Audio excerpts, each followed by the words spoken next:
저도 MC가 아닌 청년 연사로 한마디 해보도록 하겠습니다. 저도 28살, 올해 이제 28살, 그죠? 올해 28살 청년인데요. 우리 사람이 새로운 일을 접하면 두 가지 프로세스의 과정을 거친다고 합니다. 첫 번째로는 이 새로운 일에 대해서 내가 하고 싶은 일인가, 하기 싫은 일인가, 이걸 따진다고 합니다. 그 다음으로 넘어가게 되면요. 내가 그러면 하고 싶은 일, 하기 싫은 일을 정했으면 그럼 내가 이 일을 해야 하는 일인가 아니면 하지 말아야 하는 일인가, 이런 것들로 우리 사람은 일을 결정한다고 합니다. 보통은 이 두 번째 프로세스로 많이 넘어가지 않는다고 해요. 내가 하고 싶은 것들을 좀 더 많이 하고 하기 싫은 것들은 많이 하지 않습니다. 그렇기 때문에 이 두 번째 프로세스, 해야 할 일과 하지 말아야 할 일로 넘어간 사람들을 일컫는 용어들이 각각 있습니다.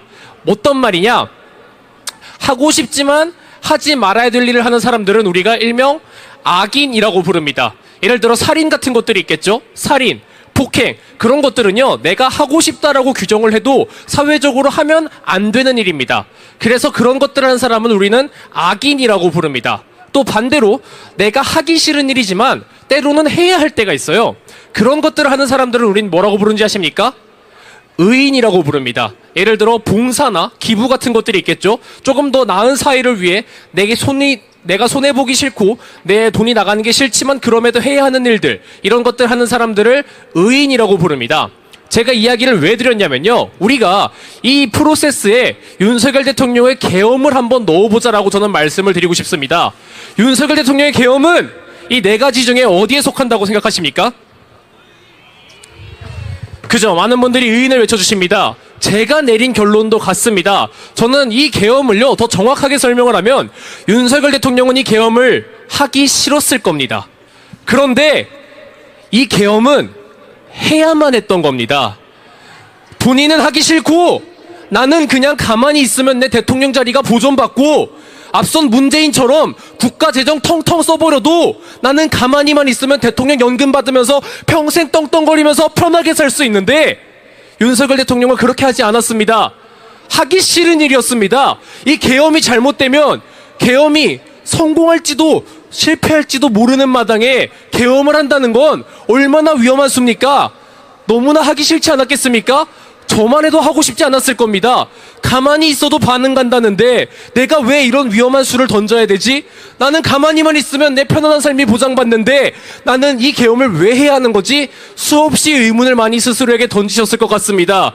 그런데도 윤석열 대통령은 이걸 해야 할 일로 규정 지었습니다. 왜? 선관위가 자료를 공개하지 않고 이 대한민국의 국회라는 것들이 썩어 있고 대한민국의 언론이라는 것들이 제 기능을 하지 않았기에 윤석열 대통령의 계엄은 할 수밖에 없었던 겁니다. 우리는 이런 사람을 뭐라고 부릅니까? 의인인 겁니다. 윤석열 대통령은 의인이다. 할 수밖에 없었던 계엄이다. 그러면서 저는 더더욱 윤석열 대통령에 대해 의인이란 생각이 확고해지더군요. 이와 같은 맥락을 우리가 또 어디서 찾아볼 수 있는지 아십니까? 바로 의대 증원입니다. 의료개혁입니다. 여러분, 의료개혁도 마찬가지입니다. 윤석열 대통령은요, 저는 하기 싫었을 거라고 생각해요. 왜 하기 싫었냐? 우리가 말하는 그 지성인층, 그 의대 집단 안에는요, 대한민국 우파 비율이 더 높습니다. 그 의사들 안에는 좌파와 우파들의 비율을 나누라고 한다면 7대3 정도의 비율이 나올 정도로 의사들 가운데선 우파들이 더 비율이 많습니다. 그런데 그 의사들이 싫어하는 개혁을 윤석열 대통령은 했습니다. 왜 했을까요? 너무 하기 싫지 않았을까요? 내 지지 기반인데, 우리 우파 국민들인데 가만히만 있으면 나를 지지해주는 사람들인데 내가 저들의 표심을 왜 등 돌려야 하지? 내가 저들의 표심을 왜 무시해야 되지? 그런데도 윤석열 대통령은 했습니다. 내 대에, 내가 대통령인 이때에 눈 딱 감고 넘어가면, 내가 대한민국 무너지는 거 눈 한 번 딱 감고 넘어가면, 나만 모르세 하면 내 지지를 지킬 수 있는데, 내 인지도 지킬 수 있는데, 그런데도 의대 증원을 했습니다. 의료개혁을 했습니다. 이 이유가 뭡니까? 윤석열 대통령이 의인이기 때문입니다. 이 두 가지 사례로 저는 확신을 할 수 있었습니다. 아, 윤석열 대통령은 이런 사람이구나. 당파 정치에 갈라치지 않고 거대 야당, 소수 여당에 흔들리는 사람이 아니라 소신 있게 정말 이 대한민국을 살리기 위해서 대한민국의 어디가 아프고 대한민국의 어디가 잘못되어 있는지 정확하게 진찰을 하고 있는 그런 사람이구나. 그걸 알고 있는 것에 기우치지 않고 나아가서 그거를 해결하고 싶어 하는구나. 이 강한 열망을 제가 느꼈습니다. 여러분도 느끼십니까? 그렇다면 여러분, 우리가 지지해야 됩니다. 우리가 함께해야 됩니다.